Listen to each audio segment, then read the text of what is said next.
This is where we stopped, so let's now continue with strings and factors. So, what is a string? A string, like in SPSS, is a set of letters. Maybe also numbers, but the numbers are not perceived as numbers, they are perceived as characters, as letters. So, how to make strings? Basically the same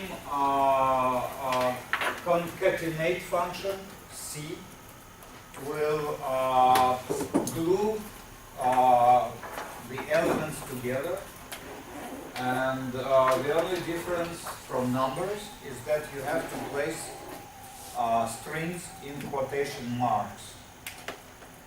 So you use quotation marks.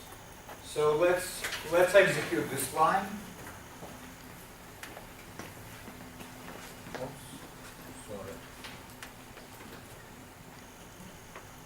Yeah. So we have a sequence of strings here. So this is almost like a vector, except this is not numeric.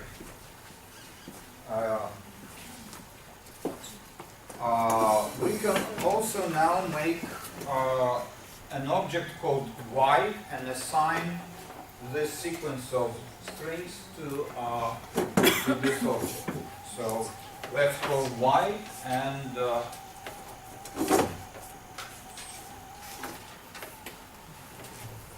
course we have the same thing. Now, the next small topic is making factors out of numeric vectors. You can start with numeric vectors and turn them into factors. What is a factor? A factor is a discrete variable. Now, variables can be of different levels, depending on measurements. Numeric vectors represent numeric variables for which we believe this is a good scale. For instance, we have 100 people and we measure their height in centimeters. This is a good scale, so the numbers are good. But we also may measure people's ethnicity or religion, right? And assign numbers to the religion. For instance, in the Russian context, the most popular ones are Christianity, Islam, Buddhism, Judaism, but there are very few. So three options, really. Right? Now you can also assign numbers. Say 1 is Christian, 2 is Muslim, and 3 is Buddhist. So, but what is the meaning of these numbers? Right? You can say that it takes 3 Christians to make 1 Buddhist. Right? Doesn't make sense. So you can still use the numbers, but you have to remember that this is a very special measurement. This is not a good scale. Right? So we would call such variables factors, discrete variables, because there's nothing between 1 and 2, or between 2 and 3, whereas if there's more centimeters, there is 1.5 centimeter, 1.6 centimeters, right? In this case, in the case of discrete variables, we don't have anything in between. So we can assign numbers to discrete variables and make factors out of them. So y, let's start with y, defined as a sequence of numbers 1, 2, and 3. By the way, this has erased the old object, right? So when we give this name to a new object, it erases the old object, right? Okay, let's make sure that it is erased. So it's 1, 2, and 3. And now we can use this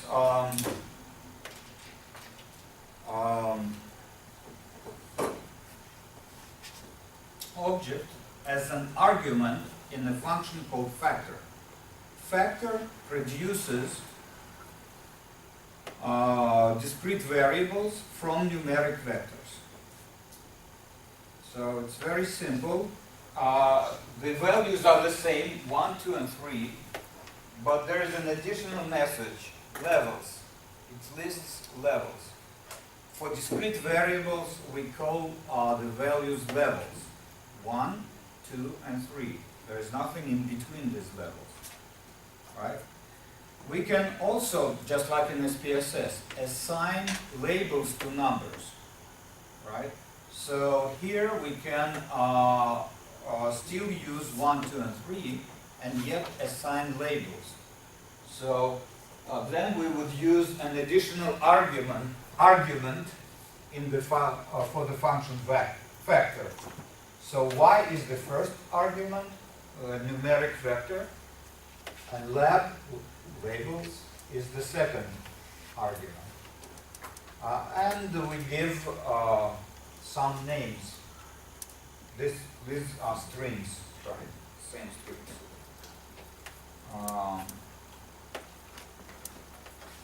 So it's good, fair, and bad. But now, good, fair, and bad is a natural sequence, right? So it is not simply a discrete variable. It is an ordered discrete variable. So, for instance, with religion or nationality, we cannot say that Christian is any better than Muslim or Buddhist. You know, these numbers are blind. They are randomly assigned. Could be otherwise. Christian could be 3, Buddhist could be 1, and Muslim could be 2, right? The order doesn't make any difference. But sometimes the order makes a difference. For instance, education. You can have elementary education, secondary education, university education, or advanced degree. Now, these are all also discrete, right? So there would be 4 levels in a factor, but you can arrange them in a natural order, from the best to worst, from the worst to best, as you choose, right? So good, fair, and bad seems to be a natural sequence, so we want to make sure the program understands this, that this is an ordered variable. In this case, we'll use one more argument. So factor, the first argument is numeric vector, second argument is labels, and finally, the last argument is ordered equals true. The default is ordered equals false. But ordered equals, if we add ordered equals to true, then it will become an ordered.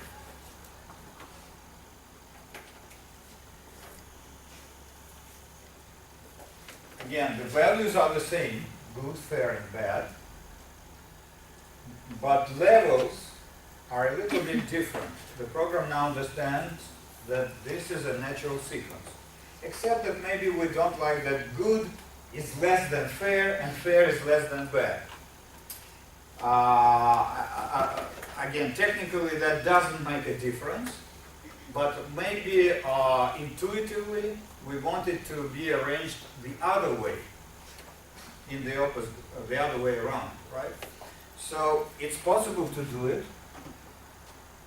There is a nice function called rev, or an additional argument rather, levels reversed. We simply use the reversed order. And now the levels is bad is less than fair and fair is less than good. Okay? Questions? Okay, R is becoming easy then. I hope. The next small topic are matrices. What are matrices? Matrices are two-dimensional arrays of numbers or letters, but can be both numbers, either numbers or letters, not numbers and letters at the same time. So this creates a numeric vector called x that is a sequence of numbers from 1 to 12 by 1. But we can assign dimensions to this object, and we concatenate two numbers, 3 and 4. This is simply a sequence of numbers, 3 and 4. And we assign 3 and 4 as dimensions for x. Now, there is a certain order of dimensions. The first dimension is always row. The second dimension is always column. So it's a mnemonic technique to remember this is Roman Catholic Church. It's not Catholic Roman, it's Roman Catholic. Row first, column second. So there will be 3 rows and 4 columns. This is what it means. Okay, so let's assign dimensions and see what happens. And you see that instead of a vector, we now have a matrix with 3 rows, 1, 2, and 3, and 4 columns, 1, 2, 3, and 4. Notice the square brackets and commas. These are indices. They are very useful because you can use them to take out certain elements from an object, to assign different values, and for many other purposes, indices are very useful. So, when comma stands after the number, it means row. It means row. So this means first row, second row, and third row. When comma stands before the number, it means the second dimension, column. First column, second column, and so on. So we have a matrix here. There is a column. The storage is column major. That is, the matrix is assigned, is arranged by columns. See, this object was a sequence of numbers from 1 to 12, and when we assign it to a matrix, it is column. It's arranged column-wise. If you want to arrange it row-wise, you have to use a special argument. I'll show it later. An additional argument.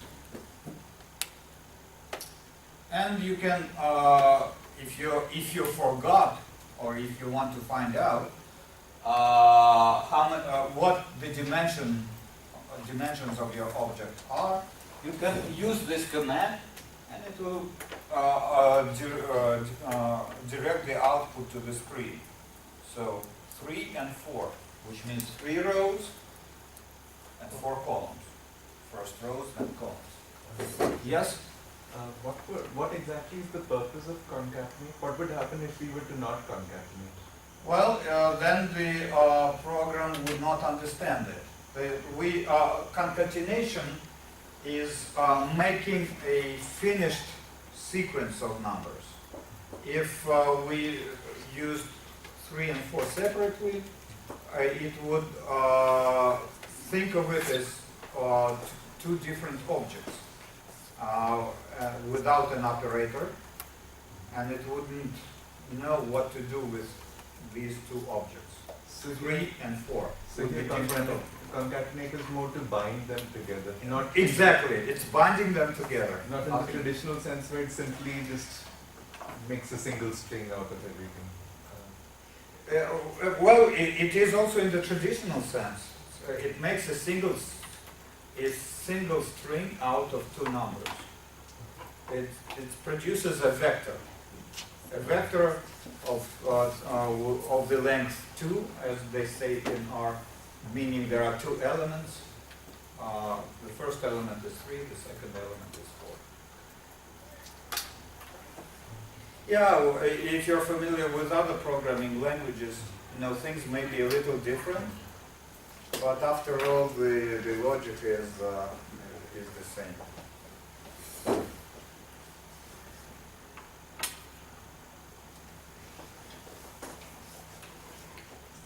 Okay, there is also a matrix function.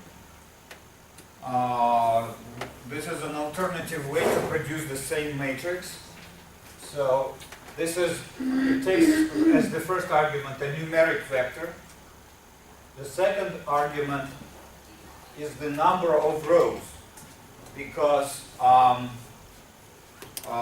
matrix is a two-dimensional object. So if you have specified the number of rows, then the number of columns follows, because the number of rows multiplied by the number of columns is the length of this numeric vector. So, for instance, 3 multiplied by 4 is 12. Right? So if the length of this vector is 12 and the number of rows is 3, the number of columns must be 4. And then there is this additional argument by row true, which means that rather than arranging the matrix by columns, you want to arrange it by rows. And this will produce a slightly different matrix. Not like this, but you can see. So, like this. All right.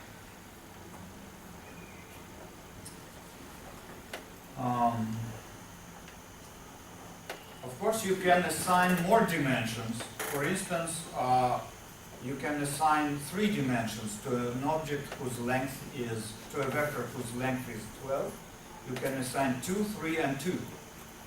Meaning 2 rows, this is the first dimension, 3 columns, this is the second dimension, and 2 layers, this is the third dimension, right?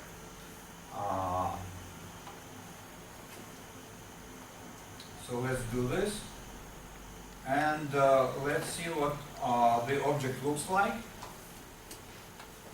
And the object is now 3-dimensional, but you cannot show 3 dimensions on a flat screen. Therefore, what happens is layers are shown separately. You can think of them as, put this layer here, that would be the third dimension, right? So here's the first dimension, the second dimension, and this is the third dimension. So you can put the second layer here, but you can't on a flat screen, so it's shown as another matrix. All right. Is this clear? Good.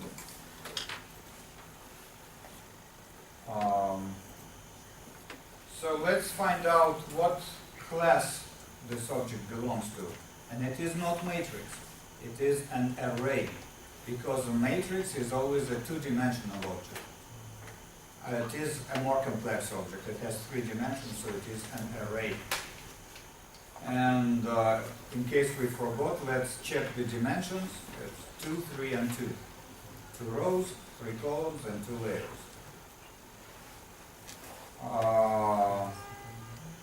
Now, you can assign row names and column names to matrices or data frames, which we will talk about soon. So let's create a matrix and assign, so there will be 3 rows and of course 4 columns, right? Because the length of the numeric vector is 12. 3 rows, 4 columns. So let's assign names. Row names for X. Take from this is a predefined vector, capital letters. Capital letters is a predefined vector. And we take first 3, this is an index, right? We take the first 3 letters, which will be capital A, capital B, and capital C, right? So let's see what the object looks like. You see, instead of numbers here, we have A, B, and C. But columns are still, the names for columns are undefined, so we have numbers for columns. But we can also attribute column names for X. And let's do simple letters, not capital letters.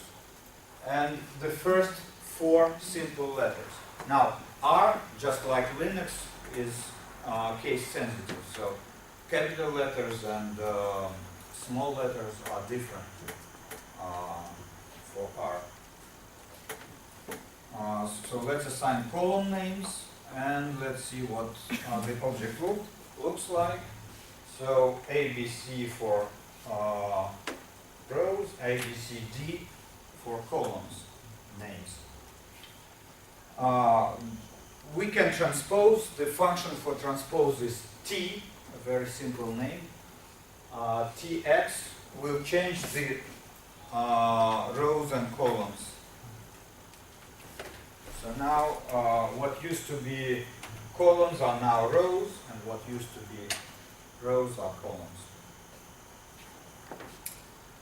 So letters is a predefined vector. The other predefined month name and month abbreviation.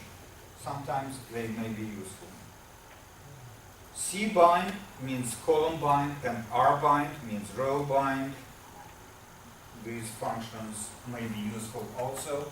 So let's look at this first one. C bind means column bind. So it has three arguments. The arguments are separated by commas.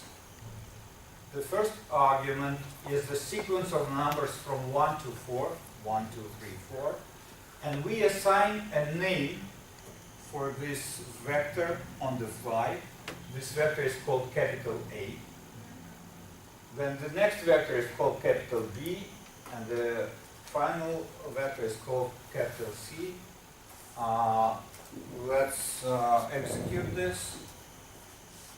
And we have a matrix as a result, because we have three columns that are bound together. This is what C bind does. It binds together columns. Right? We can also use R bind, which means row bind.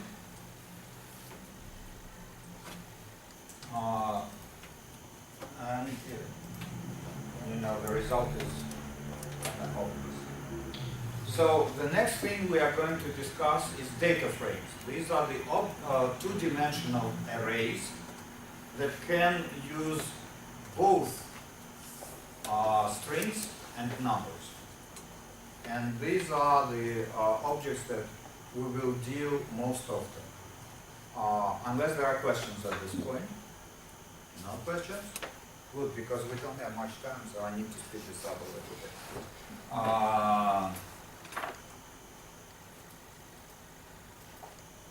So X is a matrix and Y is an ordered factor. Remember, we have, if you don't remember what they are, here they are. So this is X, it's a matrix with named rows and named columns, and Y is a vector, a factor, good, fair, and bad, right?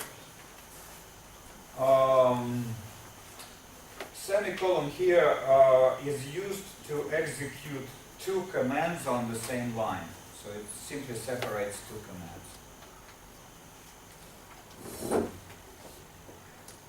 Now, what happens if we try to column bind X and Y? Well, because X is a matrix, it binds Y as a numeric vector.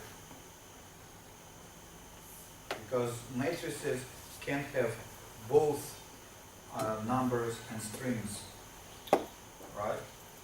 So to make sure, we can save it as an object called capital X and find out what class is X. And it is a matrix. It is a matrix. That's why it is not good, fair, and bad here.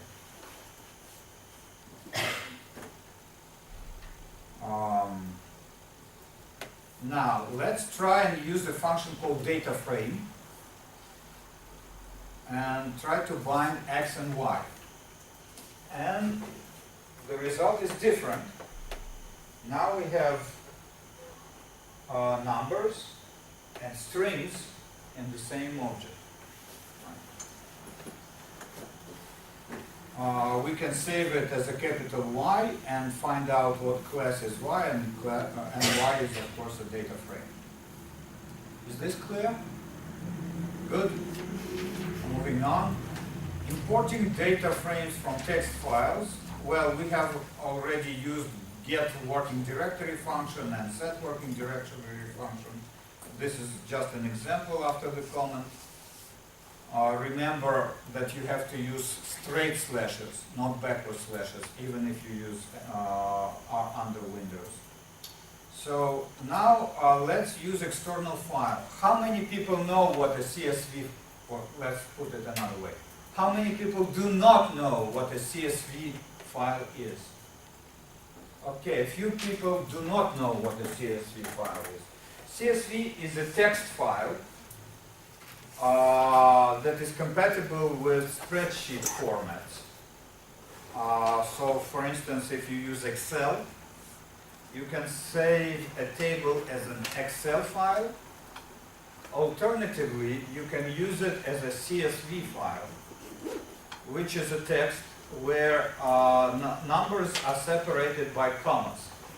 Well, I don't have a board separate from the screen, but you can imagine 1, 2, and so on. This is a text ASCII file. Does everybody know what an ASCII file is? Well, most people actually don't know what it means. A simple text file with symbols that you use in keyboard, nothing else but keyboard symbols. These are ASCII files. So it could be opened with Notepad, for instance. Yeah, but that's another way to put it. You can open and edit CSV files with a Notepad, but you can also open and edit CSV files with Excel. And you can also open and edit CSV files with R. Right? So this is what we are trying to do. Now, the problem is that in Russia, comma is reserved as a separator for decimal signs. Right? So comma cannot be used as a separator. Whereas in the United States, for instance, or other English-speaking countries, they use commas to separate it. In Russia, they use semicolons. So instead of commas, so semicolons. Точка запятой. And this will confuse the program sometimes, but there is, nothing too difficult. But let's see how it works. So you can actually try and open grades CSV with Notepad, for instance, or with Excel, and see what it looks like. But I will try to use the function read table to read this file. So the result so far is not very good. This is what I get. So this is actually a record from one of my classes, like 3 years ago or so, that contains grades for people in the class. So there is a grade for the full term, a grade for the lab in the second term, a grade for report, presentation a person made, spring term exam, and the final, the total grade. But now you see that the program does not really understand what is stored here. So it assigns variable names, but variable 1 and variable 2, and it sees only 2 rather than how many? 1, 2, 3, 4, 5, rather than 5 columns. So it only sees 2 columns. It doesn't understand that semicolons are separators. So we need some additional arguments to help the program read this. So one additional argument that may be sometimes helpful is header equals true, which means that the first line on the file is a special line. It is not a data file, but it contains names for columns. These are column names. Alright, so let's see if it helps. And it doesn't help much. We no longer have variable names assigned, v1 and v2, but otherwise it still doesn't look very good, right? So, and the next thing we do, we use one more additional argument, is separator is semicolon. Separator is semicolon. And lo and behold, now the data is clean. So we have 9 students. These are all names. These are all names. And we have 1, 2, 3, 4, 5 columns. For some students we have missing data. NA is a special number in R, meaning not accessible or not available. It's different from null. Null means there is in principle nothing.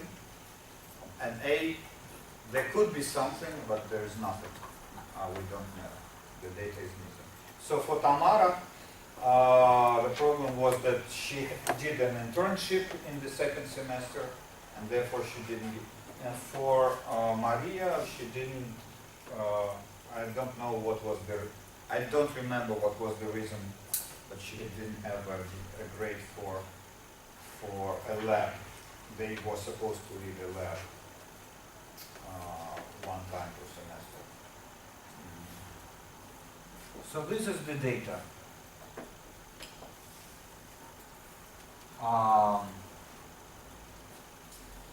All right, so we can use the output of this function and assign it to an object called grades.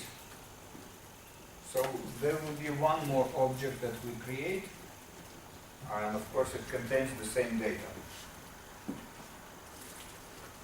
You can do help read table and help write table.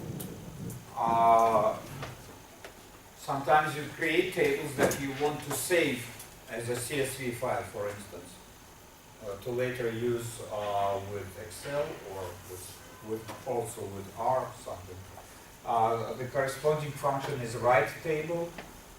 This is the R object that you want to write out. This is the name for the external file. So the names for the external files are always in quotation marks. And unless you want it to be in your working directory, you have to specify the path name. Here there is no path name, so it will be stored in this working directory.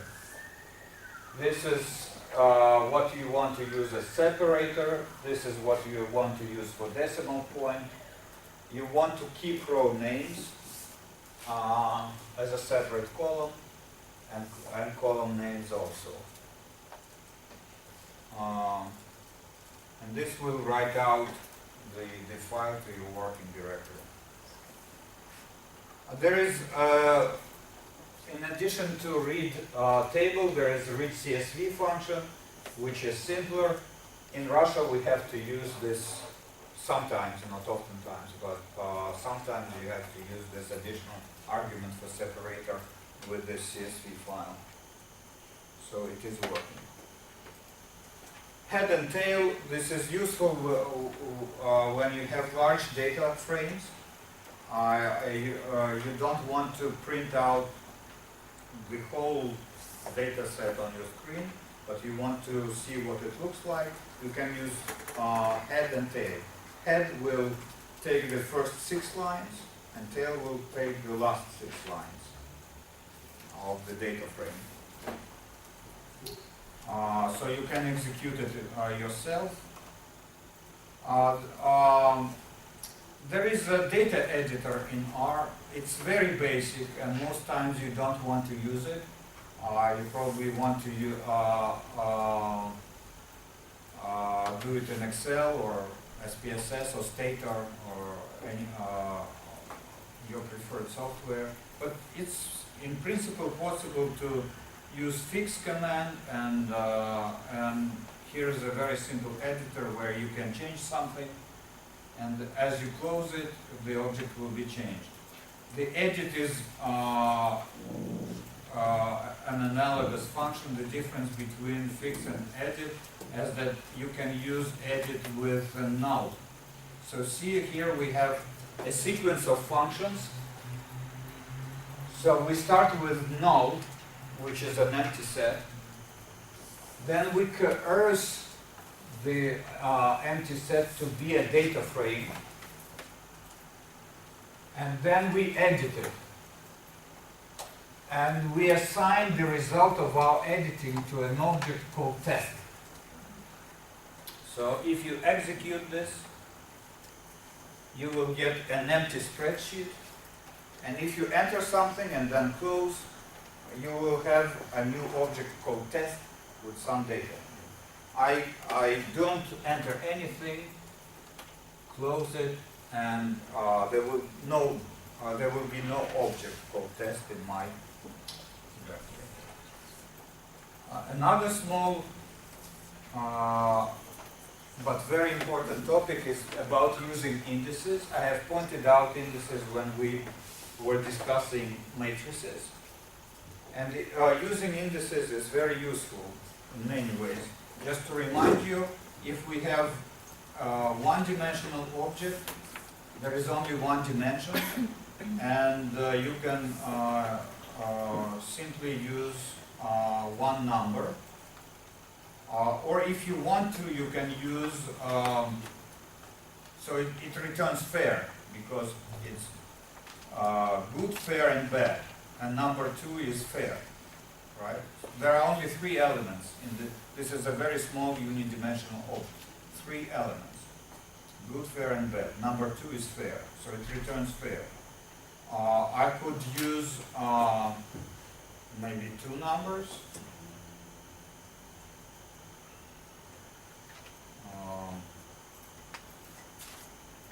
In the index, and it will return fair and bad, number 2 and number 3. So this is easy. Now let's work with grades, which is a data frame, and we'll try to use indices with this object. So because this is a 2-dimensional object, we will have to use commas in the indices. Now remember that when numbers come before the comma, we refer to rows. When numbers go after the comma, we refer to columns. So this line means we want to have columns, rows 6, 7, and 8. Right? So rows 6, 7, and 8 are Tamara, Maria, and Ksenia. And if we wanted to have columns 1 and 2, we would have them like this. So it's full term and grateful lab. Of course, we could, if we wanted to, we could use the first and the third column like this.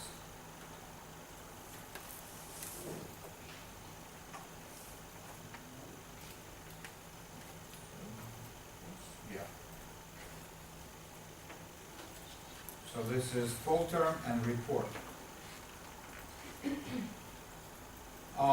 You could also use negative indexing. For instance, if you want the whole file without the third column, you use -3 after the comma.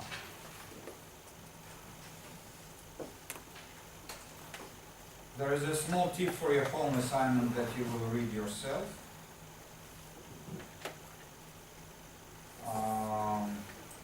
This is how to assign row names. The next small topic is logical vectors and indices. Now, what are logical operators? Greater than, less than, equal to, not equal to, greater or equal, less or equal. These are logical operators. Let's see what it produces. It produces logical vectors. For instance,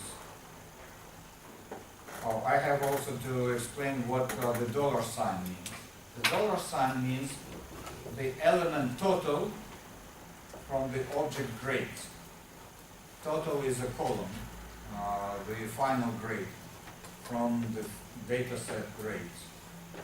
And I want to find out in which lines the total grade equals, or the final grade equals 8 points out of 10. So sometimes it is false. In the first line it is false, in the second line it is true, and so on. So a logical vector has the values of either false or true. These intrinsically they also have numbers behind them. False is 0 and true is 1. So this is a logical vector and you can use it as an index. So we take the object grades and in the index we place something before the comma, which means we refer to rows. Which rows do we refer to? To those rows where total, that is the final grade, equals exactly 8. Right? So we'll call to the screen those people, or the data for those people who have 8 as their final grade. Olga, Dmitry, Natalia, Elena, and Tamara.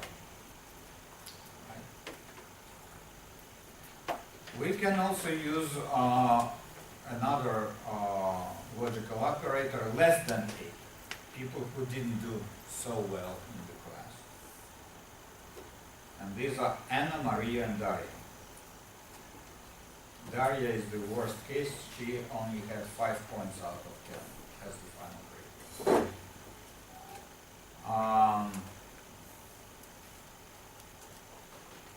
Is this clear so far? Good. R is probably becoming easy. Either this or you are getting tired. The next small topic is attaching and detaching objects. Notice that in the previous indexes I used grades, dollar sign, total to refer to a column. What happens if I use simply the column name?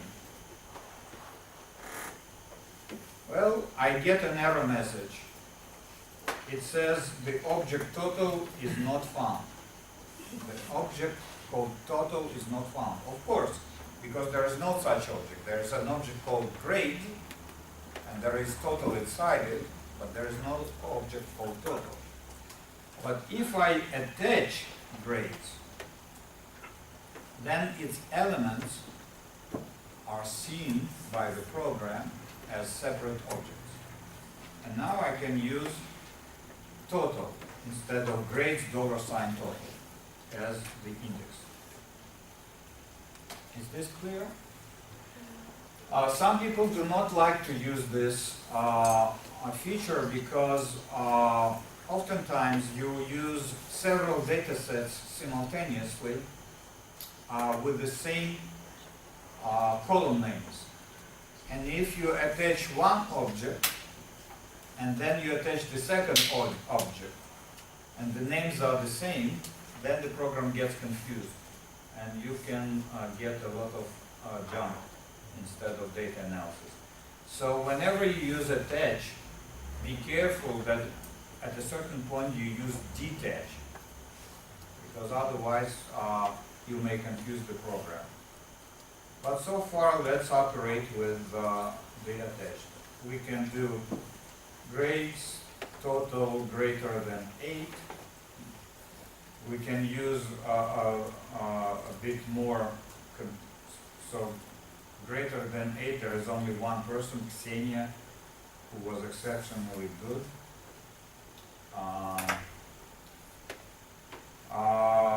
We can use more complex indexing, like those lines where report is greater than 8 and total does not equal to 9.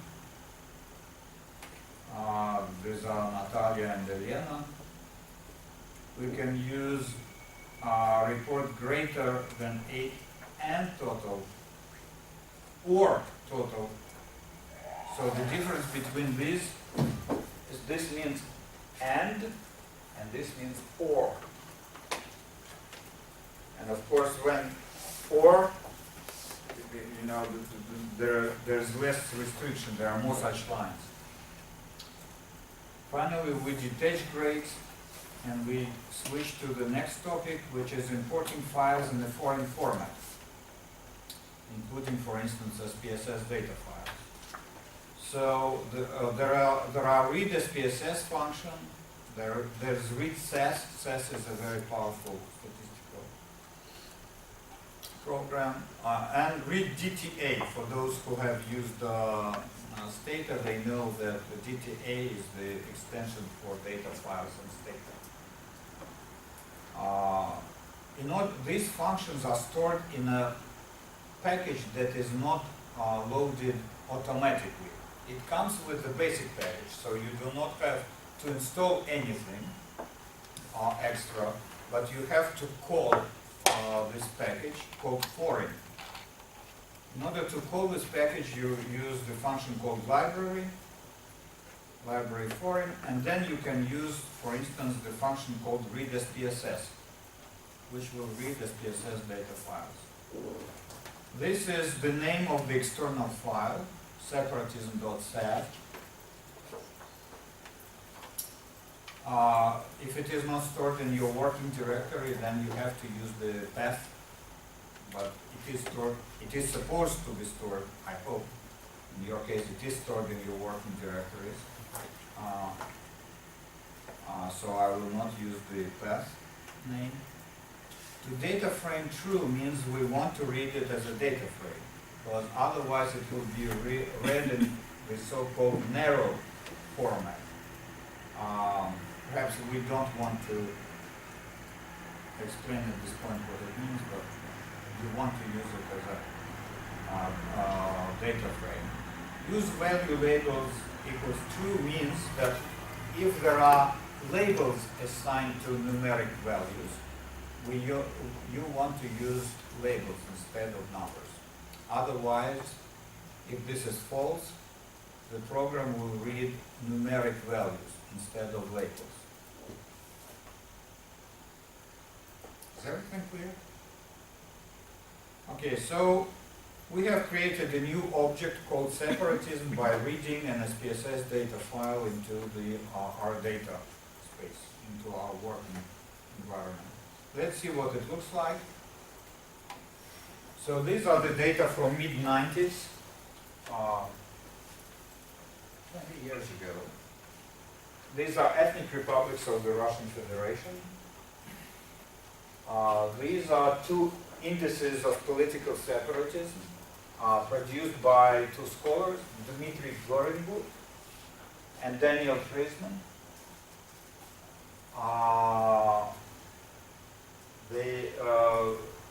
Gorenburg didn't have data for Adygea, a small republic in the Caucasus, and Khakassia, a small republic in Siberia. Friesman had data for all 17. There is a variable called religion, which is the religion of the titular nationality. Titular nationality meaning the nationality that gave its name to the republic, so owns the republic. And they can be Islam, Buddhist, or Orthodox. Actually, also animist. Majority is a dichotomous variable, meaning one means that the titular nationality has majority of population and 0 otherwise. Orthodox is a sort of recoding of the religion. It takes the value of 1 if the religion is Orthodox and 0 otherwise, and Orth2 is another recoding of the same variable, because there may be some argument how you treat Sakha and Khakassia. Nominally you can treat them as Orthodox, because they are nominally Orthodox, but the traditional religion, the animist religion is also quite powerful, so you can do it 2 ways. We will not analyze this data right now, but this is just a small data file that was stored in SPSS format, and now it is a data frame in R.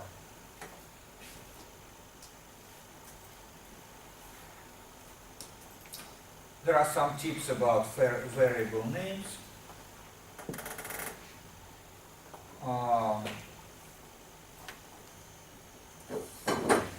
Vector arithmetic. Well, we can concatenate some numbers. Let's pretend we have 7 people and we measure their weight in kilos. A simple vector arithmetic, try to divide weight by 12. Okay, we have 7 numbers in weight, but the same number to divide by 12. Well, whenever you force R to do something, it tries to do something reasonable. So in this case, it will divide each of the 7 numbers by 12. In some cases, it can come up with anything reasonable. It will give you an error, but most times it will try to do something reasonable. Let's pretend we also measured height of these same people in meters. And now we can calculate body mass index, which is calculated as weight in kilos divided by height in meters squared. Right, so this is the body mass index, and we can see what it looks. The next section I'll skip, but those who already know some statistics can see how you can vector arithmetic works. It calculates the mean and standard deviation.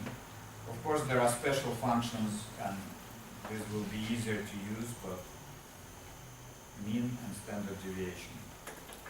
So far, we have discussed several types of objects: scalars, vectors, factors, matrices, data frames, and arrays. There is one more. The last one for today is list. A list is literally a list of objects that sort of concatenates objects together. It's sort of like group function in Photoshop or other graphic software. The objects may be of different class, but you sort of unite them under the same umbrella. This is what a list does. So let's use list. We use y. 3 arguments. The first argument is y, which is a factor. The second argument is produced on the fly. It's C-bind weight, height, and BMI. And the third argument is grade. So let's see what happens. The output is a bit longish. So this, the list is placed on the screen right now. It's not saved as an object. So let's examine what it looks like. Notice the double brackets. There are 3 elements in the list now. The first, the second, and the third. Right? So the first element is an ordered factor, right? Good, fair, and bad. The second element is a matrix, right? And the third element is a data frame.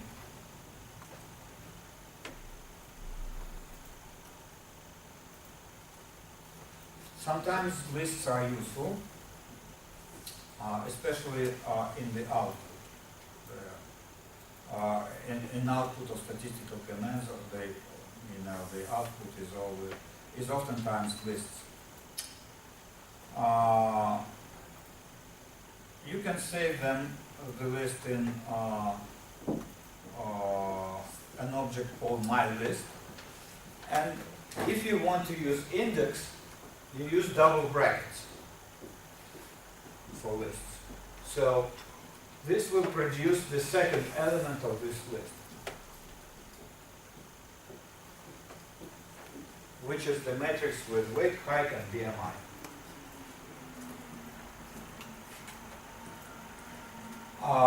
You can do it a little bit differently.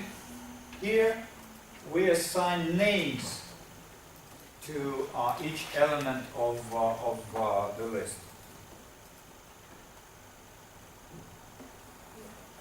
So let's see what the object looks like now. So instead of numbers in double brackets, you have dollar signs and the names, right? So if you want to take out one element of the list now, you would use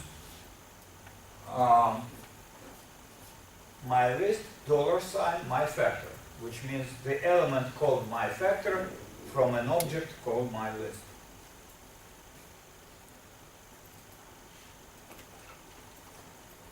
Okay.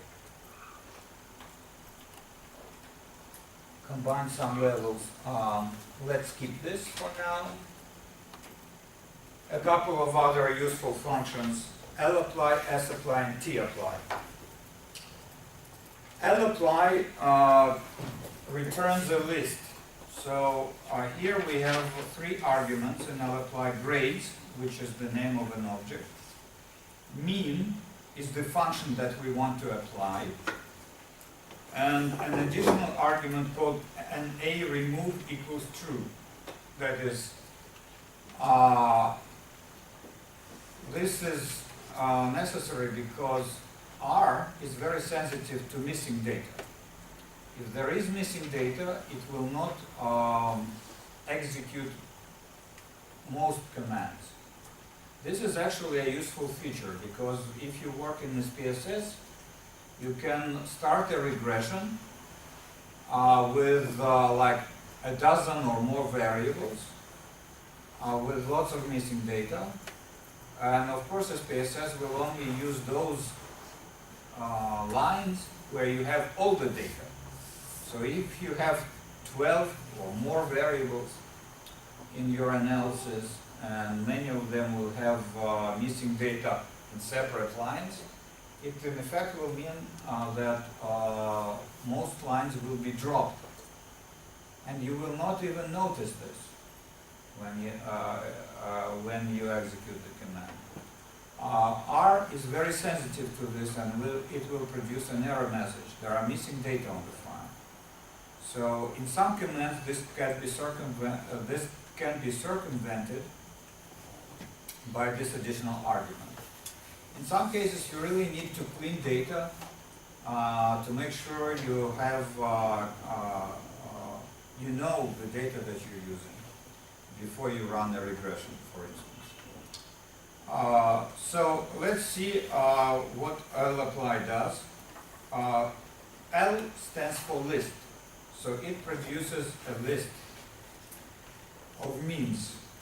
A mean for the fall term, a mean for the lab, a mean for the presentation, a mean for the spring term exam, and the total mean, that is the mean for the final grade. Right. Remember that file? Clear? Okay. Now sapply, as opposed to lapply, will try to return a vector. So if you use the sapply with the same arguments, instead of a list, we will have a named vector. Remember, the values, and each of the value will also have a name. And finally there is a tapply, and tapply returns a table. So the arguments will be different this time. So grades total is the object to which we want to apply the function. Grades full term is greater than 7, so we this will produce a logical vector, true or false. True for those whose full term grade is greater than 7, false for those whose full term grade is 7 or less. Mean is the function that we want to apply to total grade by this full term grade, and full term grade now becomes essentially a dichotomous variable, either less than 7 or greater than 7. So there are only two options, false and true, right? And this argument you already know. So let's see the result. The result is of course different. So there are good students and bad students. The bad students didn't get a good grade in the full term, and their final grade mean is lower than the final grade for those students who got a good grade for the first semester. Do you understand what happened here? So we applied the mean function to total grade separately for those who have done good in the first semester and bad in the first semester.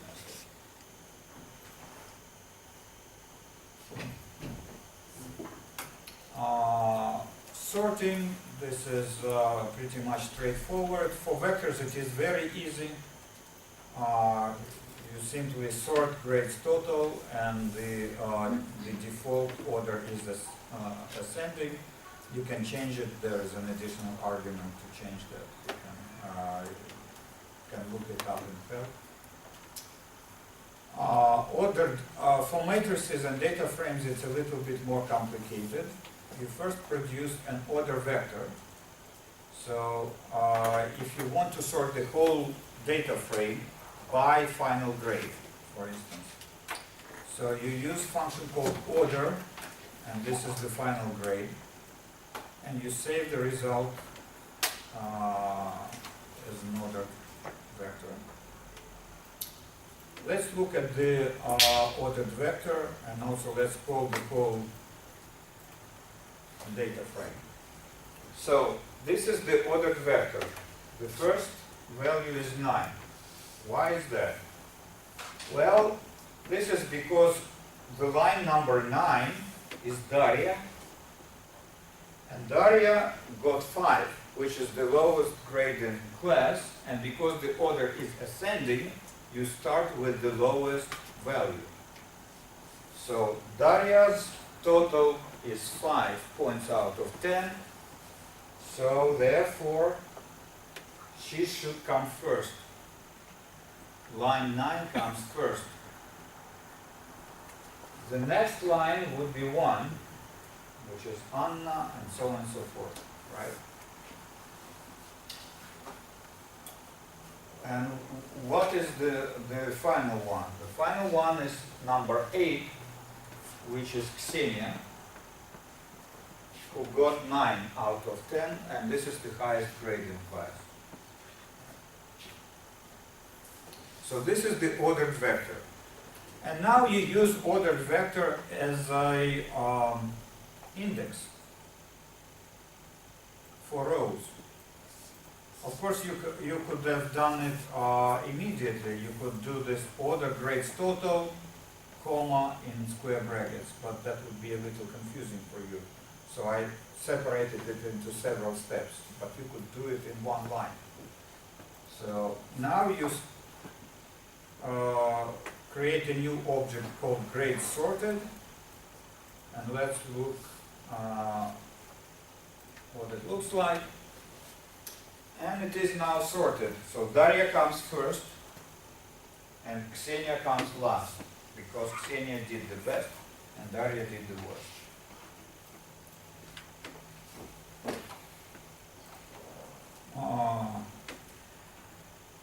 As I said, this could be done in one line.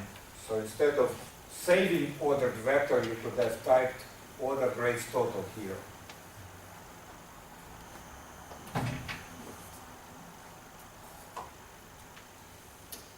You can apply the order command multiple times. So if you want to sort something by, so let's say we have age and sex and sharpshooting skill, and we produce a data frame called competition, right? And now we create a new object called competition.all for order. We simply sort order by sex and by age. Right, so we do it in one line now. And you see that there is competition always is sorted by age, and within age by sex.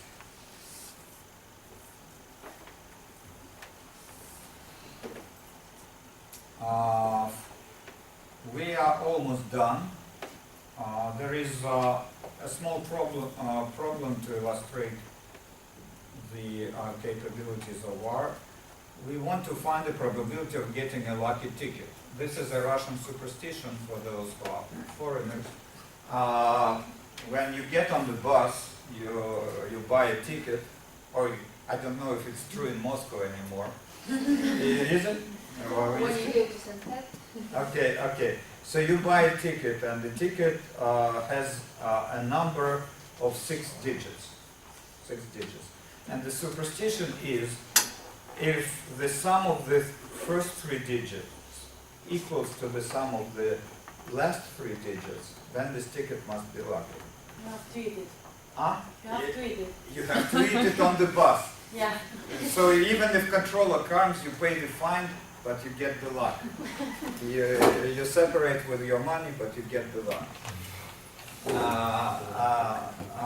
So what is the probability of finding a lucky ticket? Well, there are multiple ways to do it, to do this problem, but here is one possible way, also to help you understand how data handling in R is working. So we create a simple vector called A, which is a sequence of numbers from 0 to 9.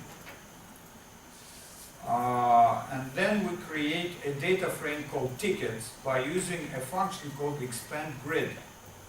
Expand grid creates a combination, all possible combination of its arguments. Now here we have 6 arguments.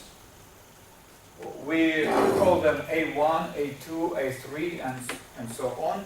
And each of these arguments is equal to A. And A is, of course, is a sequence from 0 to 9, right? So, so we have created this object. Oops. Oh, I have not created A. All right. See, it's done very quickly. It contains 1,000,000 lines, but it's done like this.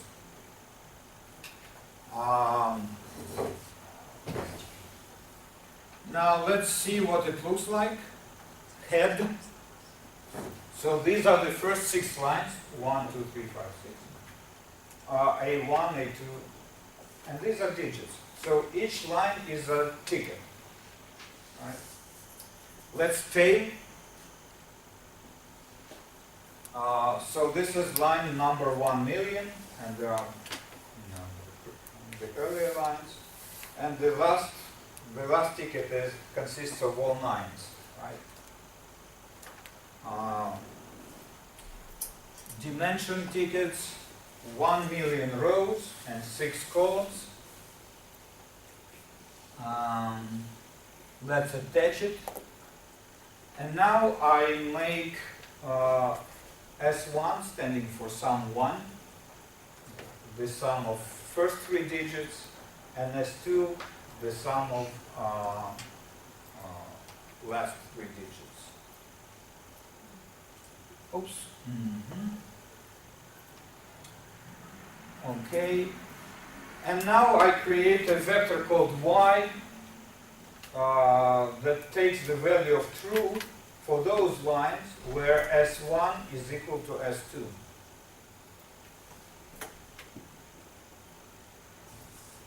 And let's see what it looks like.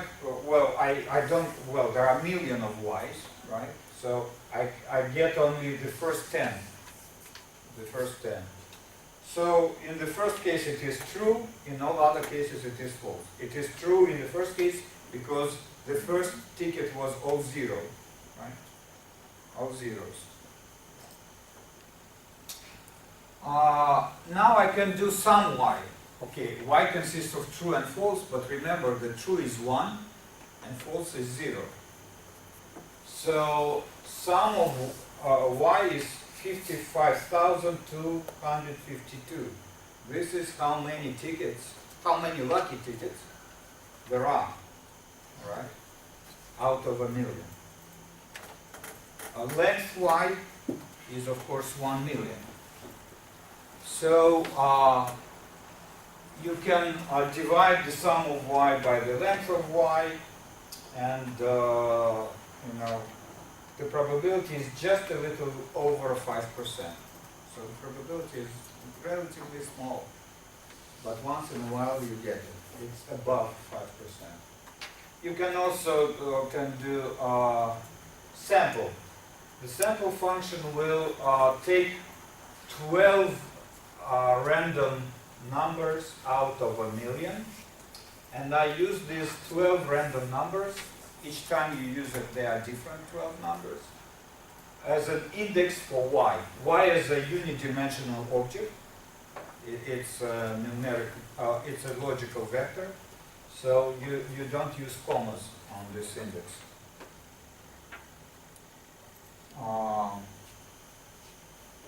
So these are 12 random. And in my case, there is no true, all false. But perhaps some of you got true, at least one true. Which means I'm less lucky than you. Well, you can also do tickets, sort, sample, 1,000,012, and comma. What does it do? What does it do? You're probably tired, so let me tell you what it does. So again, we start here. We do 12 random numbers out of a million, and then we sort these 12 random numbers because they do not necessarily come in order, actually. So we sort them. And then we use this sorted sequence of 12 random numbers out of a million as an index to produce lines, 12 lines from the data frame called tickets.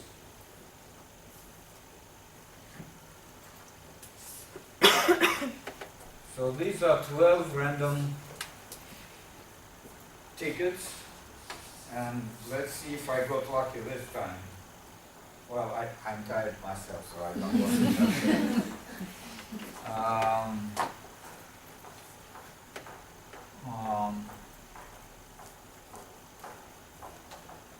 I can create an object called lucky tickets, meaning only do these lines from tickets where S1 equals to S2, only those lines from this object, and save them in a separate file called lucky tickets. And dimension, of course, 55,252 lines and 6 columns. And we can do a random sample of lucky tickets. Now, all these tickets are lucky, so I leave no chance to luck. I want to be lucky.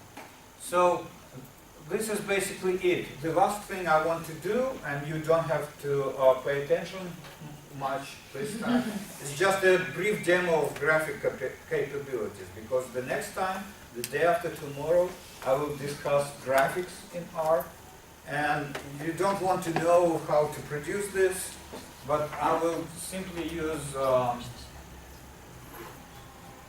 several lines. Okay, and now the final one. And this is a 3D graphic showing some geographical landscape. So you can see some mountains and actually a volcano here. And you know, this is a rather complicated graphics, and it is also of high quality. It can be saved as a vector graphic. Or as a beam here or whatever, and definitely it would be hard to produce anything like this in SPSS. But you will learn something about graphics next time. I think I will stop here. Maybe we have 5 minutes for questions, if you have any. Is there any similarity with MATLAB and the graphics on top? MATLAB is also a very good program that does a lot of math graphics.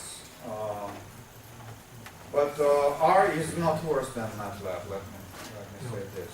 I know that even engineers that produce aircraft, some of them, not all of them, but some of them, use R.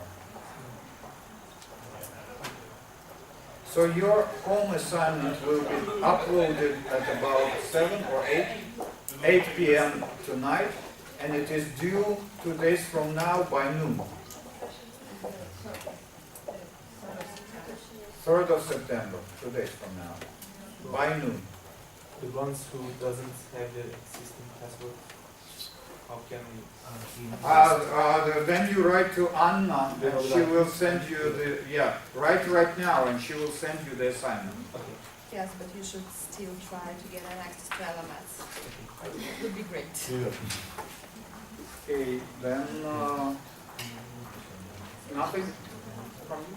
Okay, no announcements, then this is it.